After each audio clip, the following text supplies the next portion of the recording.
কলেজের ছাত্রাবাসে স্বামীকে আটকে রেখে তরুণীকে গণধর্ষণের অভিযোগ উঠেছে। নোয়াখালীর বেগমগঞ্জে এক গৃহবধূকে ধর্ষণ চেষ্টা ও বিবস্ত্র করে নির্যাতনের ভিডিও ফেসবুকে ছড়িয়ে দিয়েছে বখাটেরা।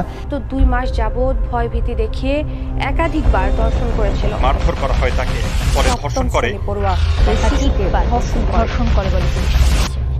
দেশজুড়ে ধর্ষণের মহামারী, মুক্তি কোন পথে? দেশজুড়ে ধর্ষণ যেন মহামারীতে রূপ নিয়েছে।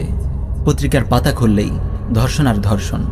মিডিয়ায় কয়টি ঘটনাই বা উঠে আসে, সিংহভাগ চাপা পড়ে যায় নীরবতার আড়ালে। ধর্ষিতা মা বোনেরা লোকলজ্জার ভয়ে বেশিরভাগ ক্ষেত্রেই ধর্ষণের কথা লুকিয়ে রাখে। সিলেটের এমসি কলেজের ঘটনার রেশ না কাটতেই নোয়াখালীর বেগমগঞ্জে জনৈক মধ্যবয়সী নারীকে নির্মমভাবে নির্যাতনের ভিডিও ফাঁস হলো। ক্ষমতাসীন আওয়ামী লীগের মদতপুষ্ট দেলোয়ার নামের জনৈক জানোয়ার নির্যাতনের 1 মাস পর ভিডিওটি ফেসবুকে পোস্ট করে। নির্যাতিতা বোনটি জানায়, দেলোয়ার এর আগেও তাকে 2 বার ধর্ষণ করেছে। আইন ও সালিশ কেন্দ্রের তথ্য মতে চলতি বছরের জানুয়ারি থেকে সেপ্টেম্বর এই 9 মাসে প্রতিদিন গড়ে 3টি করে ধর্ষণের ঘটনা ঘটছে। এই বছরে এখন পর্যন্ত ঘটা ধর্ষণের ঘটনা সর্বমোট 975টি। তার মধ্যে গণধর্ষণের শিকার হয়েছেন 208 জন নারী। এছাড়া ধর্ষণের পর হত্যার শিকার হয়েছেন 43 জন নারী, আর আত্মহত্যা করেছেন 12 জন নারী।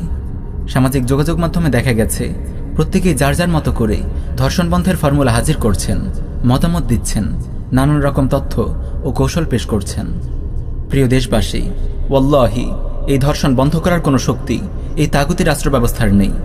যতদিন না আল্লাহর জামিন, আল্লাহর আইন বাস্তবায়ন করা হচ্ছে, ততদিন পর্যন্ত নারীদের ওপর এই অনাচার কিছুতেই বন্ধ করা সম্ভব নয়।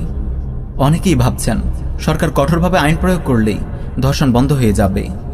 ইউরোপ আমেরিকায় কত কঠোরভাবে আইন প্রয়োগ করা হচ্ছে, কিন্তু দেখুন তাদের দেশে নারীরা কেমন আছে।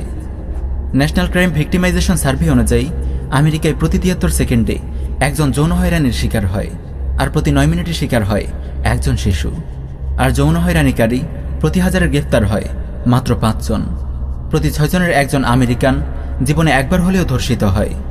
শীর্ষ ধর্ষক দেশগুলোর তালিকায় শীর্ষস্থান দখল করে রেখেছে আমেরিকা, ব্রিটেন, কানাডা ও ফ্রান্সের মতো নারীবাদের প্রচারকারী দেশগুলো। সেই মহান আল্লাহর কসম, যিনি মানবজাতির একমাত্র সংবিধান কোরআন নাজিল করেছেন।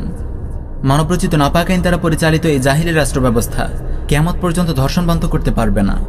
এই কুফরি রাষ্ট্র ব্যবস্থা, এই দাজ্জালি মিডিয়া আর এই শয়তান নারীবাদীরা যে পথে হাঁটছে, তাতে ধর্ষণের হার দিন দিন বাড়তেই থাকবে। আর তারা সবাই মিলে এদেশকে ইউরোপের পশু সভ্যতায় পরিণত করবে। প্রিয় ভাই, ধর্ষণমুক্ত দেশ যদি দেখতে চান, দেখুন ইমারতে ইসলামী আফগানিস্তান, যেখানে পথ করে উড়ছে কালিমার পতাকা। ধর্ষণমুক্ত দেশ যদি দেখতে চান, চলে যান সোমালিয়ার স্বভাব নিয়ন্ত্রিত অঞ্চলে, যেখানে আল্লাহর সিংহরা আল্লাহর জামিনে আল্লাহর বিধান কায়েম করেছে।